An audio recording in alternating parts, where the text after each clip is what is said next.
Dang, guys, these patch notes and the release of Choux, it's going to be a pretty good week. Welcome, everybody, to another week of patch notes. It is currently August 19th, 2020, and we're getting a pretty big update notice today. If you take a look, I just want to even just touch on all the things that I thought were huge just jumping through this. So let's start right at the beginning. Endeavor season for Guild Wars is on its way. Looks like in Korea and for Global, we'll be seeing that at the end of the week, starting on Friday into Saturday, meaning we'll be getting our first fights, I believe, on Monday this coming week, which should be the beginning of the Endeavor season. Super excited for that. They obviously made some changes here recently where you're going to have new draw mechanics and also a ton more health on the final stronghold. So it'll be interesting to see, like, is full clearing the way to go anymore? Are people going to be going for more towers, more fortresses? We'll just find out here as time goes on, as we watch some of the bigger players play. But all that said, you'll notice as we go down further in this list, there is an amazing new frame that's going to be brought in for the last season. Like, these frames look significantly more thought through than last time around. And I'm going to say they also must have also thought that their last ones had some room for improvement based on the idea that they also redesigned and revamped at least two of these. I'm pretty sure the third one is pretty much the same still, but at least the people that got 1 through 3 last time around, it's no longer a blue toilet paper roll. It's actually a really cool, like, standard, which I think looks amazing. So great job, Smilegate. Still probably could use a little bit more rewards in this area for Guild Wars, but not complaining. These are steps in the right direction. Good stuff, guys. Love it. Guild Wars looking the same as they're supposed to normally be. Here's where we step into some new stuff, which is kind of exciting. The Guild Wars shop, they're going to now be adding another 6 Proof of Valor that you can pick up. So you no longer have to have 5 Proof of Valor for a plus 27 one and a plus 15 one. You can now have 2 full plus 30 Proof of Valors, which is actually really exciting.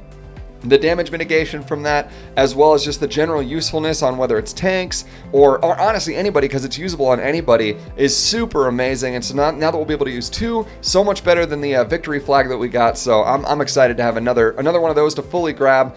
Also, you'll notice in the captain shop, they're adding for gold now another 30 energy that you're going to be able to get for your guild every single day. If you're anything like my guild, you're sitting on hundreds of million of gold that you just have nothing to do with. And so this is actually going to be super beneficial to be just giving everybody a lot of extra energy, a lot of extra stuff. I mean, it's only 30, but you have to think about it from the perspective of that's 30 energy per person in your guild. So that's 30 times 30. So you're getting 900 effective energy for your guild. That's massive. Super excited for that.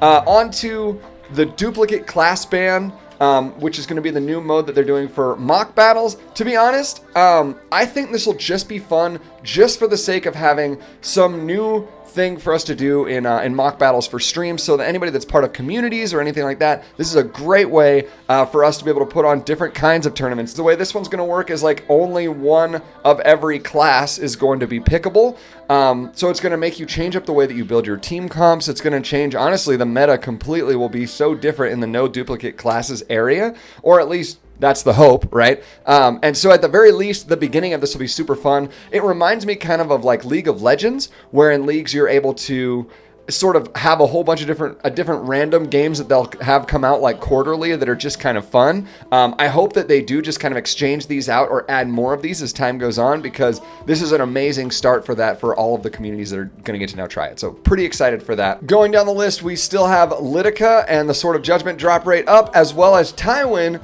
who, just like CC, they are going to be adding another new artifact to. And to be quite honest, this one might, I mean, for a lot of people, I know a lot of people are excited just to be able to pull for Tywin, because Tywin hasn't really had any banners from what I've been able to see. It's been a really long time at the very least. So excited for people that haven't gotten a chance to pull for Tywin. You will get an opportunity, as well as, and I'm on the fence as to whether or not I'll grab this, but I can't see how it would ever be bad for you for multiple different characters. But this new Crown of Glory, which does increase defense, where if you maxed it out, it'd be 16%. Most of the people are probably going to get one of them, so let's say 12%. But it does remove 5 souls from the enemy when the caster suffers an attack that targets all allies. So whenever this target, like whoever you put this on, gets hit by an AoE attack, they're going to be stripping souls. So Obviously, you add that to the S1 of like an ambitious Tywin, and you now have so much ability to just like fully soul lock down somebody, which is kind of nuts. You also have the ability to maybe put this on maybe Fighter Maya or something that's being used quite a bit right now, just to be able to keep those souls down. I don't know, maybe it could be for RTA. There's lots of uses for it, so I think this is going to be a really, really good artifact across the board. We'll see how everybody else figures it out as time goes on. Expedition improvements. So what they've added for expeditions is kind of interesting. So they're changing the UI a little bit, so you can see when things are completed. You can see which ones are still up for you to be able to grab. You can see which ones you're in progress on and which ones you've sent out for your wanted posters. It's super, super nice quality of life things here that are super nice to see. Also, improvements to the rules for creating an expedition. So improvements will be made so that players who create an expedition using wanted posters will be able to carry out one free battle. This is massive, guys. This makes using level 2 expeditions a little bit easier, because now if you're the one that produces it, before it was like, well, I hope my 5 friends can finish this in one attempt, so that way none of us have to spend any extra energy to make this happen. Well, for some of us, our 5 friends weren't really pulling their weight quite enough, and they needed that extra oomph, so the person that put up the wanted poster had to spend energy where it wouldn't have necessarily been needed.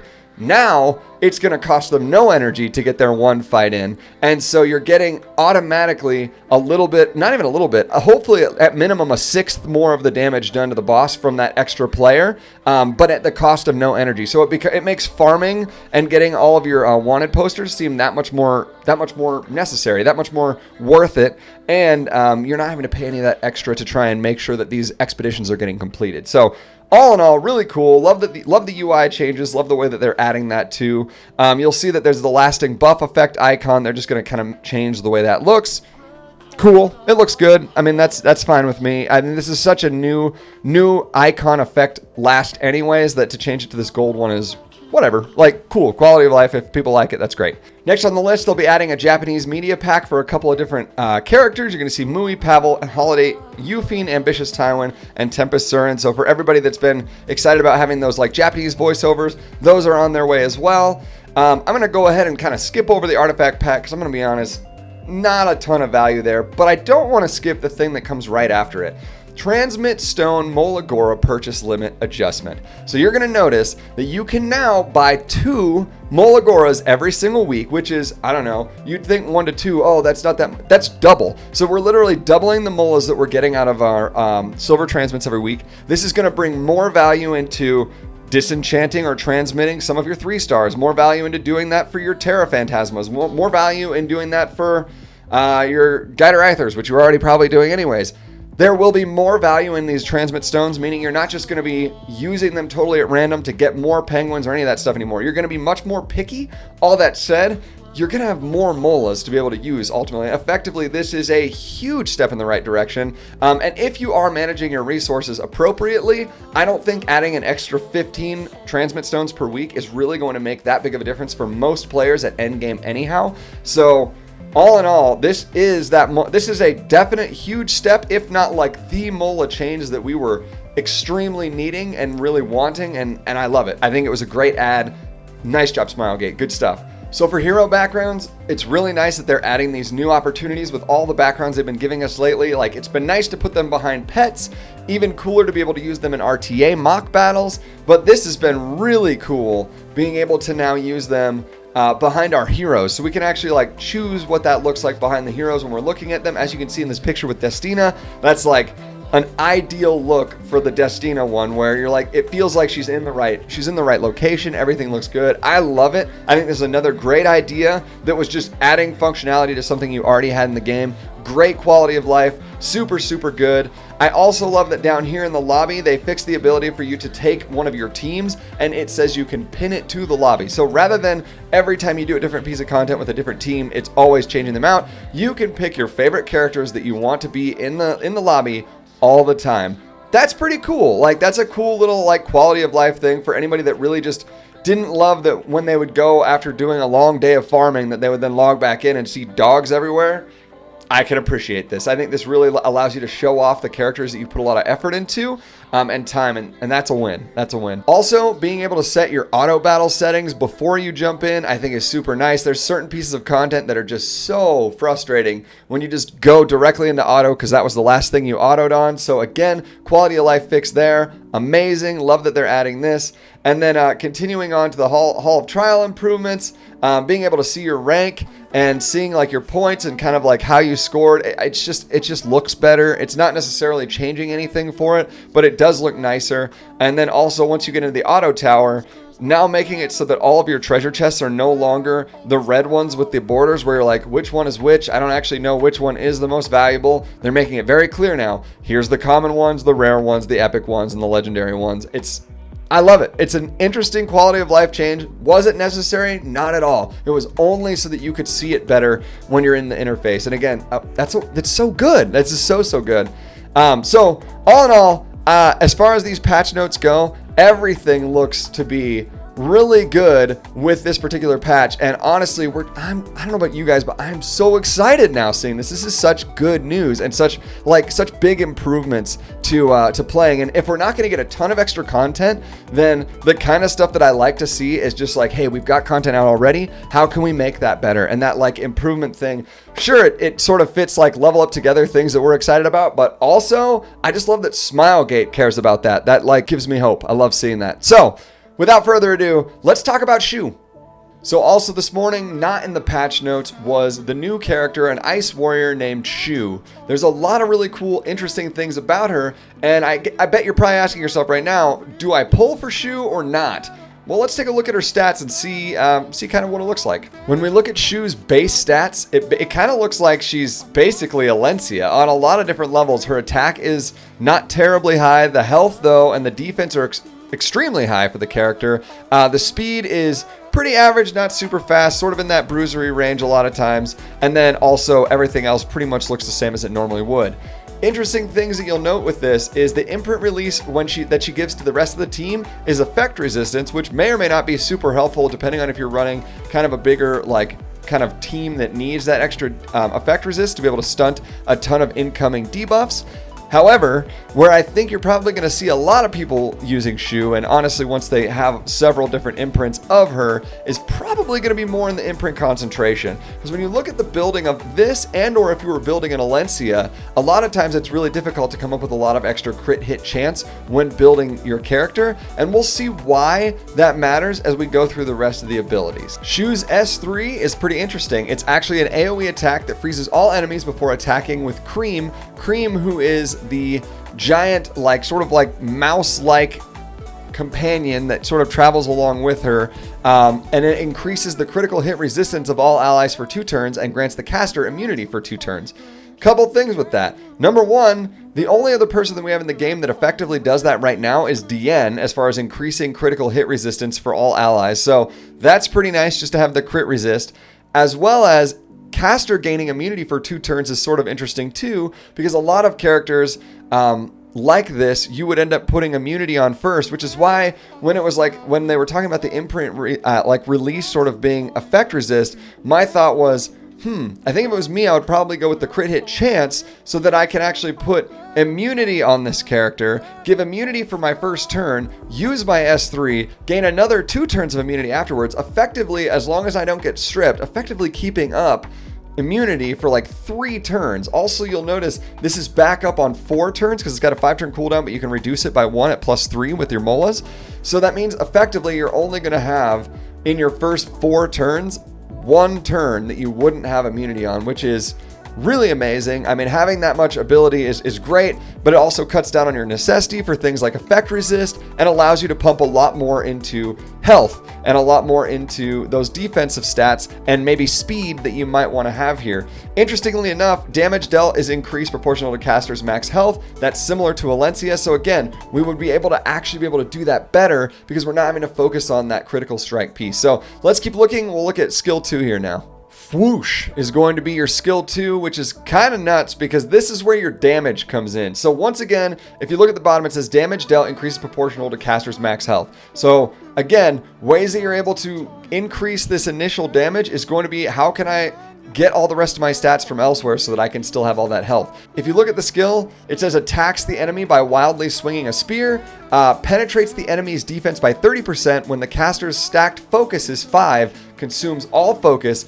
penetrating the enemy's defense by an additional 20% and resetting the cooldown of Foosh. Damage dealt again increased proportional to caster's max health.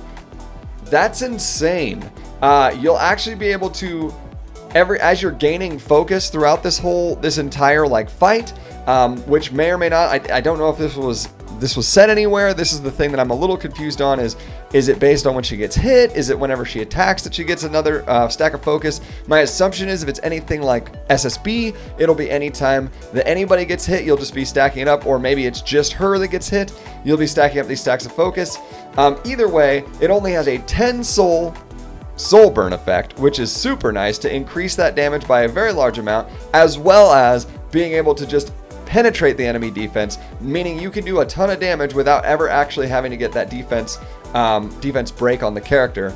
Nice thing about this, again, if you have that crit imprint and you're stacking and making sure that your crit is close to 100%, you're going to do absurd amounts of crit damage coming through here on this particular character. So assuming that the multipliers are what we would expect out of a character like this might make this character alone sort of a must pull when you're building condom comps, or you're building comps that have a ton of extra protective buffs on them. You're essentially able to sort of flex that DN out if you don't need necessarily a healer, but you need more of a damage dealer to kind of fill that space.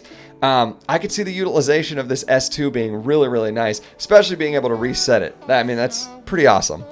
Finally, when talking about the skill 1, it's going to be called Chopped. Attacks the enemy with the spear before increasing the caster's combat readiness by 15%. Damage dealt increased proportional to caster's max health. So all 3 of the skills now we know are increased proportional to caster's max health. So having a lot of health, having a lot of crit hit chance, having a lot of crit hit damage are obviously going to be incredibly good for this. Speed is going to be nice as a secondary to be able to jump in here, but all of those are going to make this so good. Speed is an interesting one because you're now saying that when you S1, you actually get to increase your caster's combat readiness. If you put 4 molas or 4 mola levels into this, you're actually going to be up to 20% combat readiness push every time you attack. So places and ways that people are going to build this character. Very likely, you're going to see this character on counter set with immunity, because then you gain that immunity for turn 1 before the turn 2 allows, or before after turn 1 gives you the turn 2 and turn 3 immunity through S3. And then anytime that you get to retaliate on counterattack, you're essentially boosting yourself forward constantly. This character actually feels like it's going to have so much to add to a lot of those defensive builds. I'm very excited. I'm not 100% sure at this point whether or not this is a character that I need, based on the reality that I think interchangeably, at least for myself, and I realize these characters are different, so hear me when I say that. I'm thinking between my Alencia and potentially my little Queen Charlotte, there still may be some utilization that I can get out of Choux that sort of like fills a slightly different niche, but fills also that same like, I'm going to be tanky and I'm going to be a solid rock for your team that needs to be tankier, that can also do a good chunk of damage. Finally, taking a look at the epic artifact that you're going to get from this, it's obviously a warrior exclusive, meaning it's used for any different warrior you would possibly like, which there are several that come to mind right off the bat. I would say one of the ones that initially hit me was the idea of putting this on Dark Corvus. If you have a Dark Corvus, you're getting effect resistance right off the bat, and you're having the ability that whenever you're not crit, to potentially gain some combat readiness push. And let's be real, the faster your Dark Corvus gets a chance to actually do Dark Corvus things and slap somebody off the board with his S3, the better chances you have of kind of like winning that fight. You don't have to get as many heals off, you get a lot more opportunity. Super good for somebody like him. I definitely could also see it being used on a character like Choux, because realistically, even though the effect resist part is a little bit weird for me, I think that the reality is that you do get that non-critical hit chance by the S3 with her. So having that ability to sort of not take as many crits is going to just add even more combat readiness push to what you're gaining from your S1 already with Choux. So you're going to get a lot more turns in. Solid artifact. I have a feeling that this will be one of the ones where I probably haven't even mentioned the character that ends up getting the most value out of this particular artifact. So all in all, I'd say it's a great pull to grab the artifact as well as this character. Both character and artifact are very usable. So all in all, I would say these patch notes and getting Choux as a new character have been probably one of the more exciting sort of off-day patch notes that I feel that I've gotten or seen ever. I've always been sort of a proponent to saying to Smilegate, hey, it would be super beneficial if you didn't necessarily give us everything all at once and you sort of staggered it out a bit. I love the way that this particular patch doesn't actually give us new content to play.